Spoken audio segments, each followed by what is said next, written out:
Dave and Jimmy, now the winner of American Idol. Your man and I, David Cook. Dave and Jimmy, you're on the line with David Cook. Hey, bud. Hey, what's going on? Hi, Dave.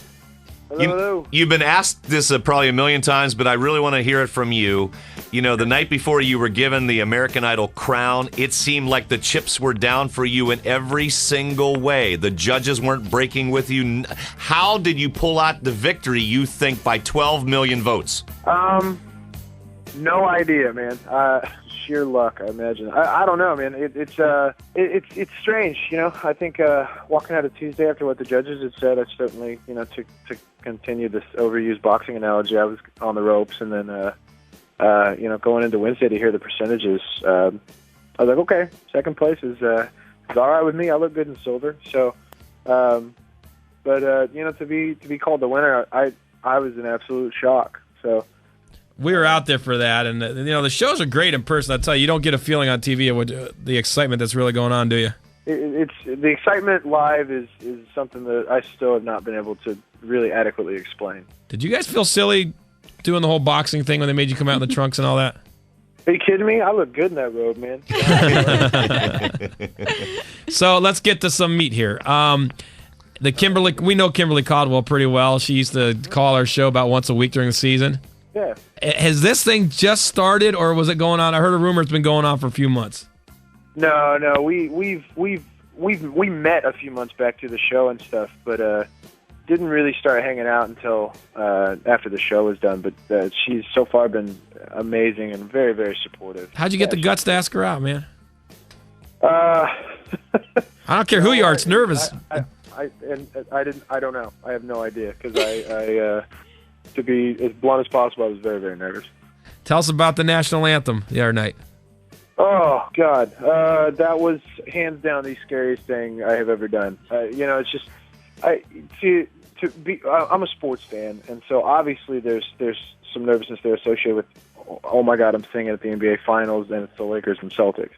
And then, you know, it's one of those things. Like if you sing the song well, everyone's like, okay, you sang the song well. That's great. Let's get on with the game.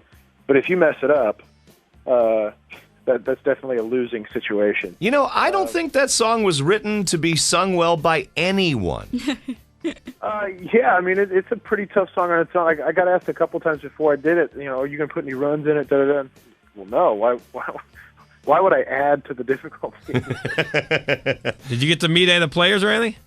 Past that, it was just kind of, I saw all players, you know what I mean? Okay. Yeah. Everything was happening so quick that I didn't want to intervene on any sort of concentration. So I just I kind of sat back and became an observer. What was your most nerve-wracking moment of the performance-wise of the season? When did you get out there? And because you seem pretty like a cool cucumber the whole season, but I know you couldn't have been.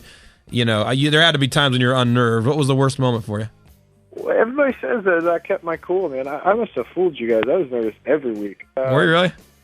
Oh yeah, I mean, singing in front of 20, 30 million people every night. That'll definitely put you out of your comfort zone. Is there a nervous part of the stage? I mean, physically put me there. What's the most nervous? In the wings waiting, when you grab the mic walking? Where is it?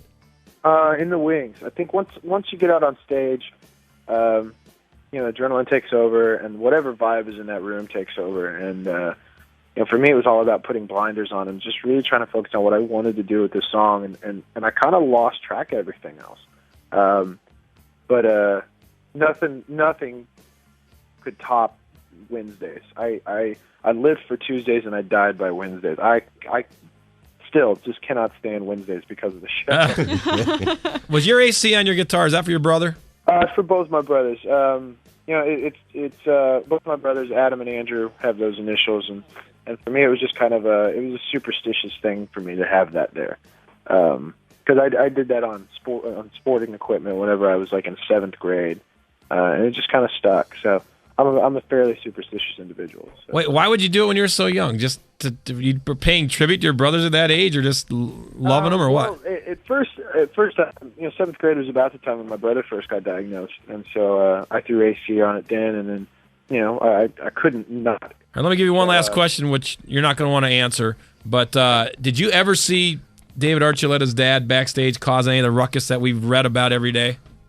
Nope, not at all. I was so busy, focusing on what I was doing that I didn't really have the time to stop and try to, pay attention to what anybody else is doing. I never saw Jeff be anything but a loving, proud father. So I don't read a lot of this stuff anyway, but what I have read seems so grossly miscalculated. All right, David. Hey, listen, we know the next 1 year is going to rip ass for you. We wish you well. Thank you very, very much. Nice talking to you guys. See you, man. Take it easy. Take care. He'll have a thrilling 2008. And I'll say it again. The biggest shock, if it's a reality show, then that's what American Idol is. That was a shocker. Did not expect him to take it. This is Dave and Jimmy.